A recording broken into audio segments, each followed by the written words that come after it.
please give your feedback. Yeah, please give your feedback to our recently concluded pre-Kena seminar. Even for kahit 1 minute lang, matig 1 minute kayo before we close. Let's start with Julie.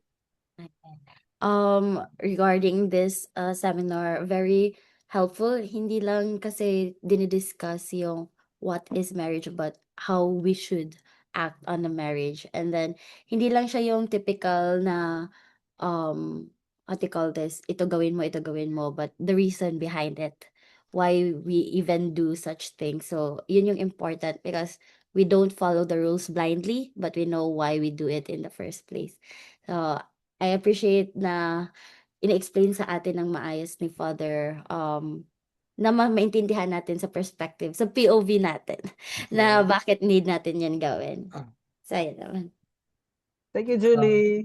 Thank you, Father. Joseph.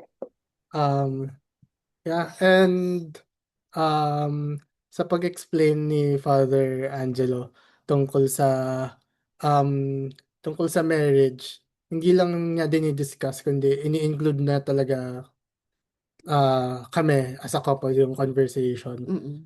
And um, to the very point na natitake into account yung opinions namin about marriage, ganyan. And at the same time, kung may mga mali kaming misconceptions about marriage, nako-correct. Yes. Yan. Yeah. Diba? Ayos. Thank you. Thank you so much. So mas lalo ba kayo na-excite sa ating big day? Yes. Ako din, Excited. excited. Sobrang excited. Sa 24, nandun na ako. A day before, nandun na kami. So, we're very excited to see you, to enjoy a magical day with you. Yes. Okay? That's right. So, see you on your big day. At congratulations sa inyong desisyon.